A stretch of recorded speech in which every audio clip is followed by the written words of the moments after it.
부동산 문제도 여전한 논란입니다. 김영주 의원께서 문재인 대통령의 대북 프로세스 이유 중에 하나로 부동산이 원인이다라고도 말씀 주셨는데, 자, 전세 대란이 우려했던 전세 대란이 현실화되고 있다는 보도가 오늘 많은 조간신문에 보도되고 있습니다.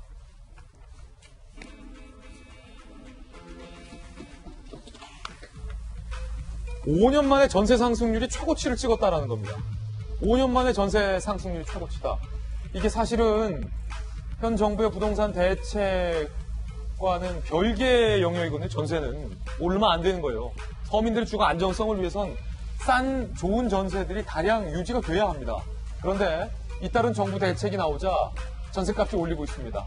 집주인들이 미리 전세 올리자라는 반응도 보이고 있어요. 급기야 5년 만에 전세 상승률 최고치를 찍었다는 보도도 나오고 있고요.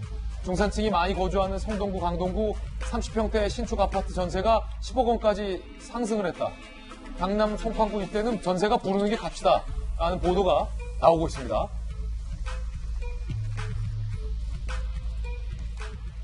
김영주 의원님, 네. 이게 전세가 오르면 안 되잖아요. 부동산 시장이 안정화되려면 정부의 정책 목적대로 가려면 싼 전세들이 많아야 하는데 이건 어떡합니까? 부작용입니까? 실제로 이제 새로 이제 임대차 3법의 7월 통과 가능성을 놓고 미리 이제 전세값을 올리려고 하는 것이죠. 이제 3법의 핵심 내용이 그런 겁니다. 실제적으로 보면 임대인이 원하면 사실은 더 2년 더 살 수 있게 되고, 또 실제로 몇 프로 이상 전세값 인상을 할 수 없게 되고, 그다음에 항상 등록을 해야 되고 하는 이제 세 가지 말하자면 개정안 내용으로 보면 8월 이후에는 전세값을 올릴 수 없다라고 판단되기 때문에 미리 이참에 올려서 전세를 내놔야 되는 입장이다. 아니 그러면은 의원님, 서민들 입장에서는요, 전세 대출 하는데도 한도가 있고, 그렇습니다. 집주인 사정을 또 아니까 집주인이 오른다면 이거 못 내고 당장 짐 싸서 이사해야 하는 집들도 상당히 많을 것 같은데, 그렇습니다. 그런 분들은 어떡합니까? 싼 전세가 없는데. 그래서 기본적으로 원래는 이제 임대사업자에 대한 특혜를 준 것도 사실 전월세를 굉장히 안정화시키자고 하는 이제 그런 걸 대가로 특혜를 준 것인데, 이제 그런 부분들이 그동안에 사실은 분양가 상한제라든지 이런 어떤 안정적인 제도를 통해서 부동산 정책을 잡아서 해야 되는데, 이제 그런 부분들의 시점을 놓쳐버리다 보니까 이제 말하자면 이제 그 차입자들에 대해서 그나마도 차입자들을 위한 정책을 내놓는다고 생각해서 이렇게 한 것인데, 그 틈새를 지금 바로 이제 강남에서 반영해 버리는 것이죠. 예. 그렇기 때문에 항상 모든 제도는 항상 허점이 있고 공백이 있습니다. 이제 그런 풍선 효과들이 지금 이렇게 강남에 나타나기 때문에 결과적으로는 대책이 내놓을 마다 이게 오히려 말하자면 집값만 오른 게 아니라 전세값도 이제 막 올라버리는 이제 그런 결과들로 나와서 앞으로는 사실은 이제 더 분노가 일죠.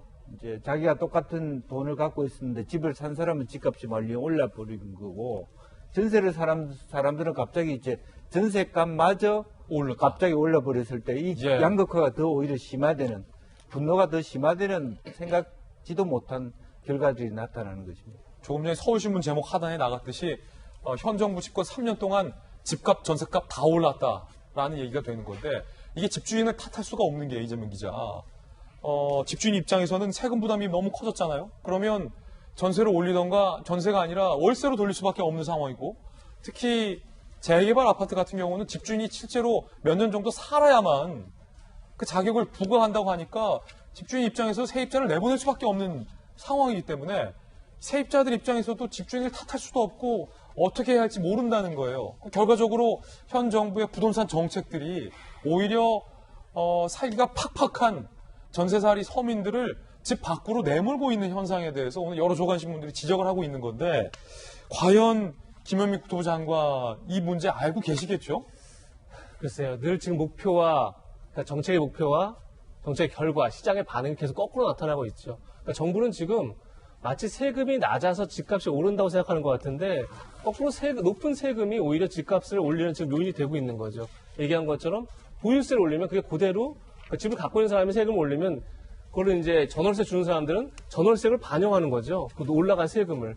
반대로 거래세가 올라가면 거래세 자체를 집값에 또 반영하는 거죠. 그렇게 되다 보니까 세금을 올리면 올릴수록 오히려 집값을 올리는 그런 결과를 낳고 있는데, 지금 22번째 대책 나올 때까지 아주 일관되게 현 정부는 세금을 높이고 대출을 규제하는 정책을 계속 가고 있는 거죠. 그러다 보니까 지금 조금 전에 제목도 나왔지만 이 전세 대란이 예고된 거죠.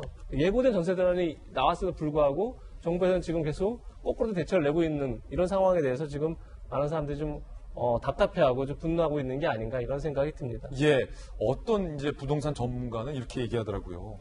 다주택자들을 너무 죄악시하면 안 된다. 다주택자들의 여러 가지 악기능도 있지만 순기능 중에 하나가 값싼 전세를 많이 안정적으로 공급하는 역할을 한다. 제 책에서 읽은 내용인데 다주택자에 대해서 어떻게 보냐라는 것은 이견이 있으니만큼 차치하고서라도 정부의 부동산 정책을 실행하더라도 특히 수도권의 젊은 층들 그리고 형편이 팍팍한 분들이 싸고 좋은 전세를 안정적으로 살 수 있도록 전세를 많이 확보해 주는 것도 정부의 역할이라는 부분 다시 한번 강조드립니다. 꼭 이 부분도 정책 반영에 고려해 주시기 바라겠습니다.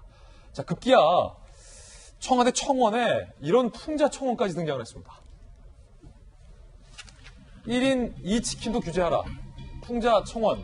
청와대는 삭제를 했는데 치킨계 다주택자 호식이 땡땡 2마리 치킨을 규제해 주세요.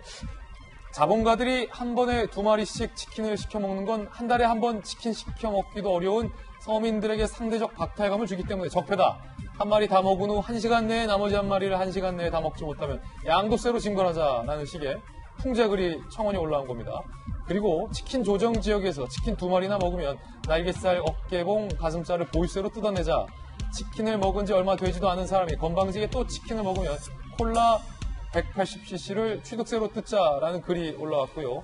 청와대에서는 청원 요건 위배 이유로 해당 청원을 비공개 처리를 했습니다. 박정화 대변인, 이게 사실은 현 정부의 부동산 정책을 어떤 국민이 굉장히 신랄하게 비꼰 풍자 청원이군요.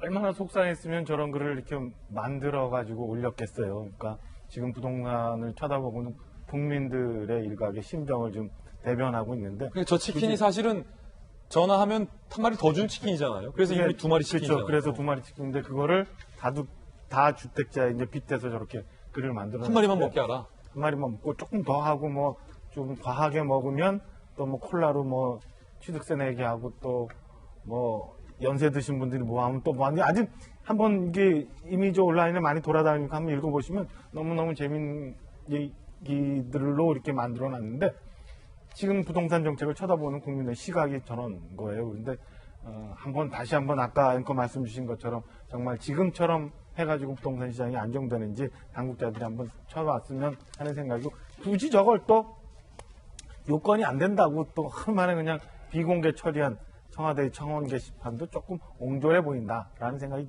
드네요. 네. 그러니까 이제 풍자는 굉장히 창의적이고 현실을 잘 반영했는데 청와대에서 청원을 저걸 학생들 이제 상호명이 들어가잖아요. 저게 또 공교롭게 대구 업체예요, 본사가. 예전에 CEO 리스크로 굉장히 힘들었어요. 저게 본사는 괜찮은데 다 체인점이기 때문에요. 저는 풍자까지 좋아서 한데 좀 아쉬운 것은 상호명을 빼고 했었으면 그렇군요. 저거는 청와대가 청원을 조금 이제 비공개로 할 이유는 없다라고 보는 것이죠. 예.